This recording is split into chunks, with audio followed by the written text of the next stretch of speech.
Seterusnya kita tengok apa pula hukum kufur dan dalil nakli serta terjemahannya 3.3.2. Baik. Jadi apakah hukum kufur?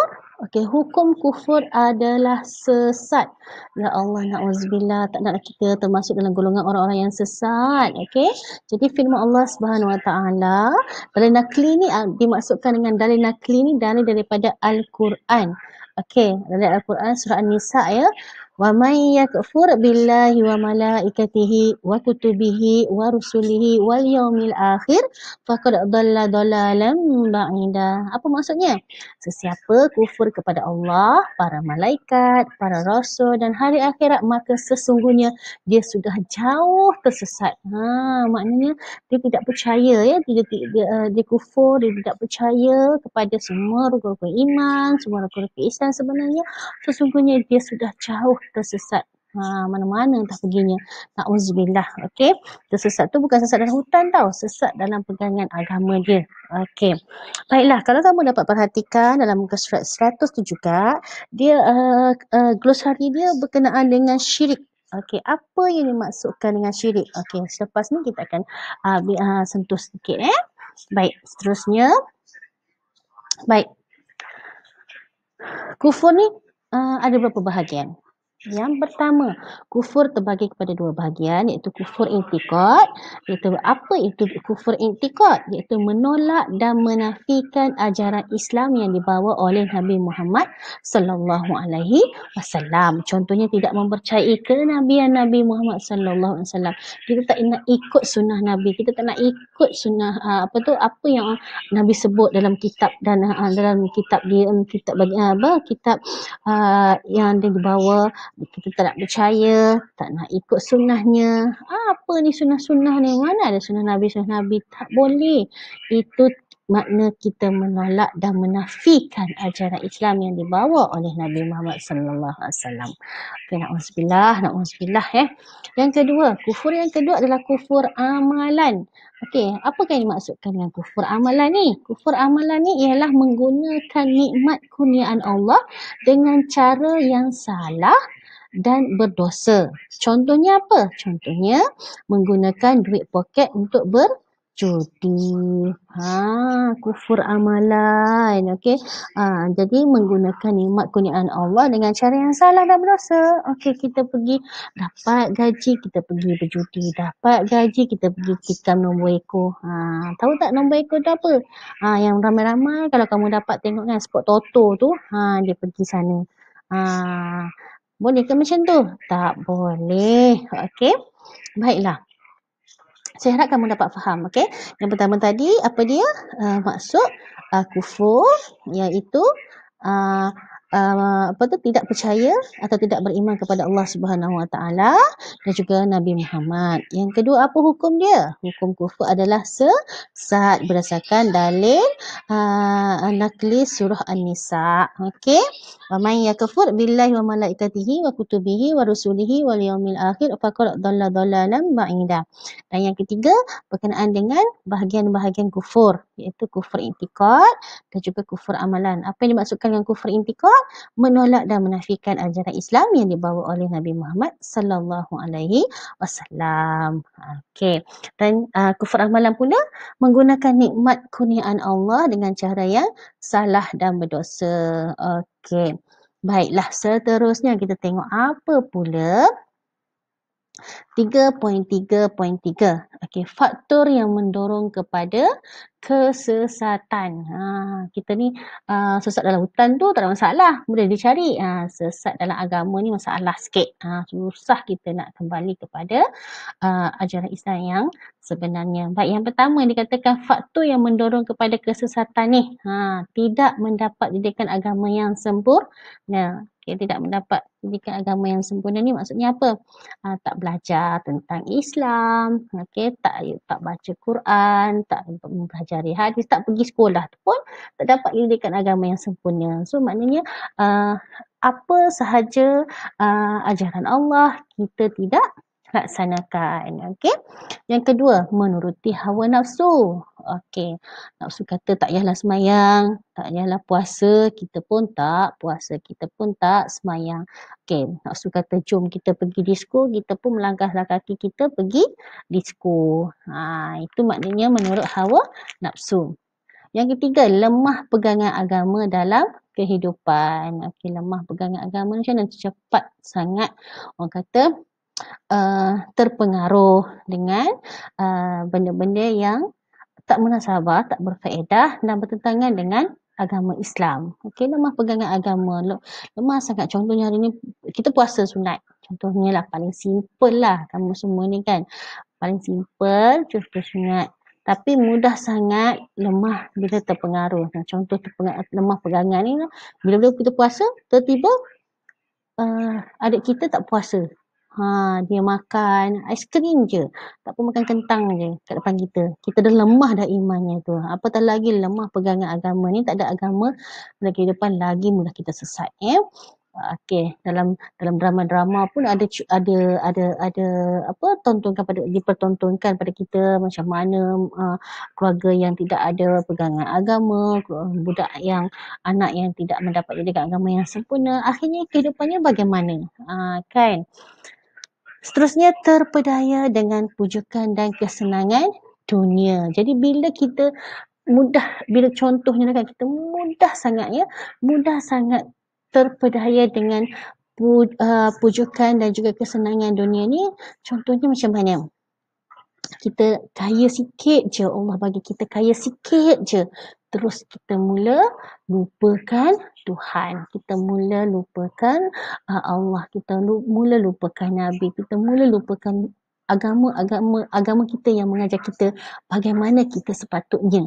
Okey, mudah terpedaya dengan pujukan dan kesenangan dunia.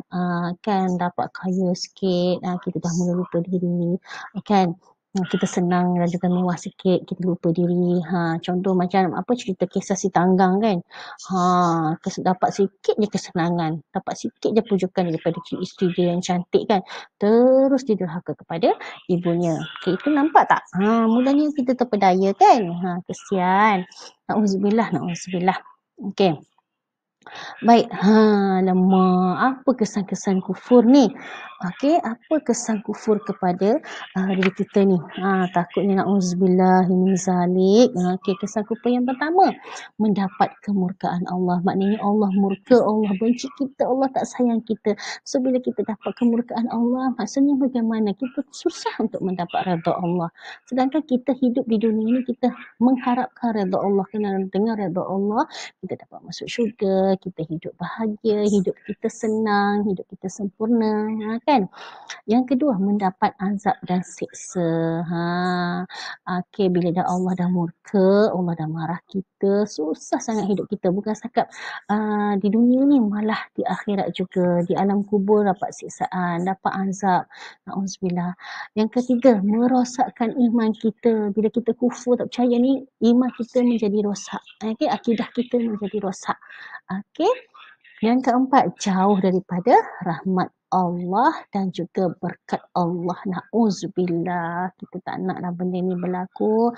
Bila dah jauh daripada rahmat dan berkat Allah, Allah tak pandang kita. Na'udzubillah. Kita susah nak buat apa-apa kan. Kenapalah kita doa ni tak boleh, kita doa ni tak boleh. Sebab apa? Sebab Allah dah tak memberi kita kerahmatan dan juga keberkatan dalam hidup. Dan yang terakhir sekali dah, hati tidak tenang. Percayalah ya anak-anak semua, bila kita ini menjadi manusia yang kufur, manusia yang sudah tidak mendapat keredaan Allah, kesan dia hati kita tidak tenang. Kita akan rasa serabut, kita rasa berkecamuk, kita akan rasa keluh kesah, kita rasa macam takut-takut, dan kita akan sentiasa tercari-cari. Bila kita rasa tercari-cari tu, maksudnya kita dah sesat lah tu. Kita bukan tercari-cari mana ke jalan ke dapur, mana ke jalan keluar, tidak. Kita akan tercari-cari di manakah aku dan siapakah aku dan sebagainya. Itu dah level tinggi dah tu Ustazah bagi tahu kamu ni. Okey. Yang pertama ingat ya, kesan kufur ni adalah mendapat kemurkaan Allah. Na'udzubillah, kita tak nak Allah tak suka kita, Allah benci kita. Yang kedua, mendapat azab dan juga seksa sama ada di dunia maupun di akhirat. Yang ketiga, merosakkan iman kita. Merosakkan iman kita. Yang keempat, jauh daripada rahmat dan berkat Allah. Dan yang terakhir sekali itu hati tidak tenang. Sedangkan kita nak hidup dalam keadaan yang sangat tenang, hidup dalam keadaan yang gembira, kan? Bila dah hati senang, hati gembira, apa pun mudah aja kita dapat jalani hidup ini. Baik. Ini yang Ustazah katakan tadi di glosari dalam buku kamu itu tadi, dalam buku teks kamu di muka surat 100 itu ada glosari berkenaan dengan syirik. Apa maksud syirik? Syirik ini ialah menyekutukan Allah, menyamakan Allah dengan benda lain. Contohnya apa? Berhala, contohnya pokok keramat dan sebagainya. Fasik ini adalah orang yang ingkar perintah Allah dan Rasulnya. Kau ni fasik betul lah. Kita jangan mandai-mandai kita nak kata orang tu fasik. Kan kamu ni kadang-kadang suka bergurau, suka bercakap benda-benda. Fasik lah kau ni. Kamu sebenarnya tak tahu pun fasik tu apa. Ni dia fasik dia. Fasik ni orang yang ingkar perintah. Perintah siapa? Orang yang ingkar perintah Allah dan juga Nabi. Zindik. Okey, apa pula maksud zindik? Orang yang imannya terpesong. Okey, orang yang imannya terpesong atau sesat. Okey, maafkan Ustazah tertinggal atau sesat. Zindik ni orang yang imannya terpesong dan sesat, tak tahu jalan pulang. Itu kita namakan dia orang zindik. Murtad. Murtad ni adalah terkeluar dari agama Islam. Maksudnya kita saya ni saya dah murtad dah.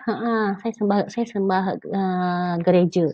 Saya sembah berhala sekarang. Saya jadi orang Kristian. Tak baik. Nanti kita apabila kita bergelar kita bergelar hamba-Nya yang beriman dan bertakwa, maka kita hendaklah sama-sama sentiasa meningkatkan keimanan kita. Janganlah kita terkeluar dari Islam. Bila kita keluar dari Islam ni, kita ni boleh dibunuh dah ni. Kan? Apa ni murtad ni dah terkeluar dari Islam. Okey, dulu kecoh sangat pasal isu murtad ni kan. Dia Islam, lepas tu dia mengisytiharkan diri dia murtad.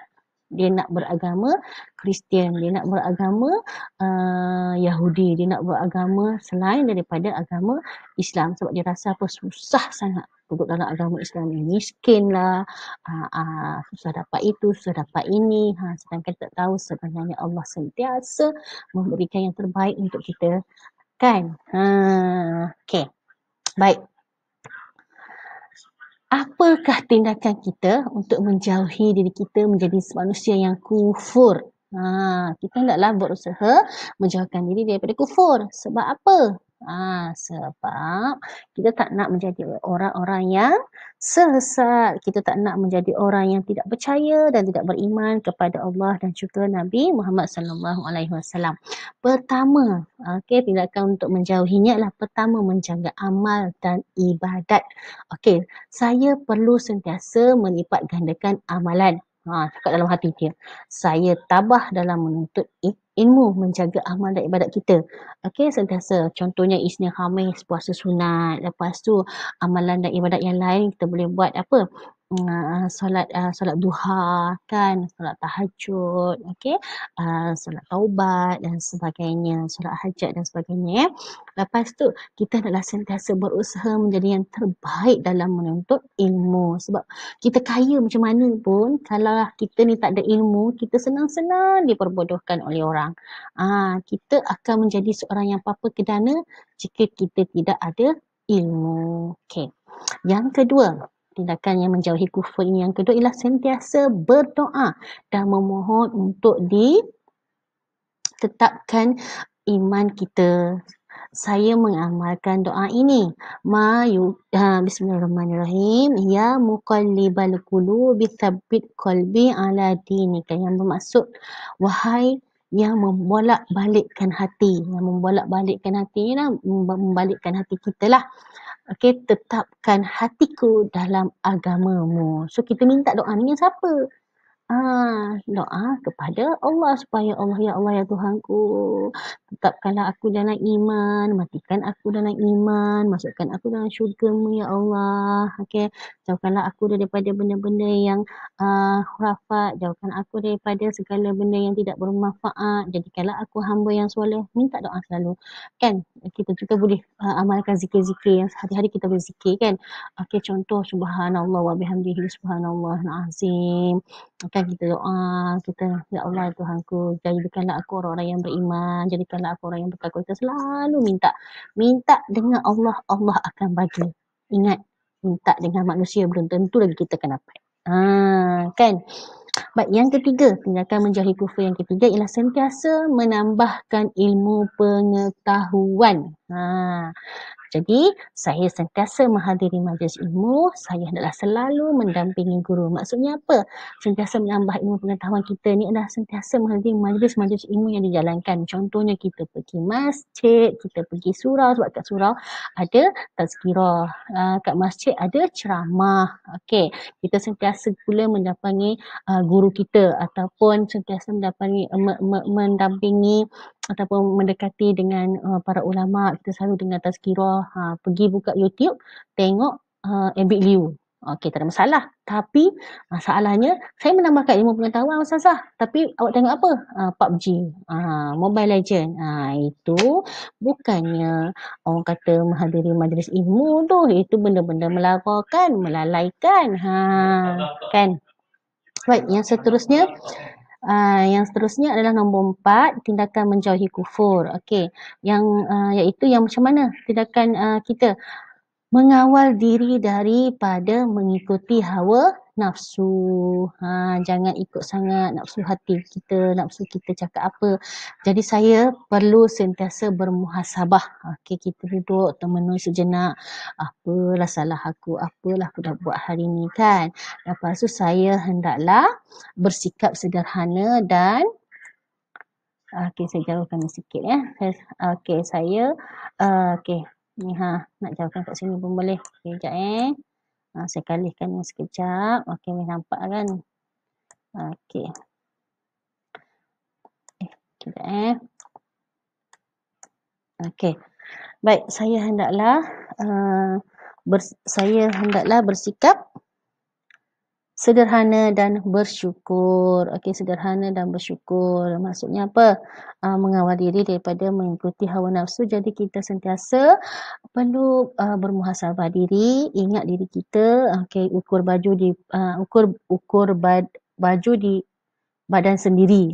Istilah bahasa Melayunya. Saya hendaklah bersikap sederhana dan bersyukur.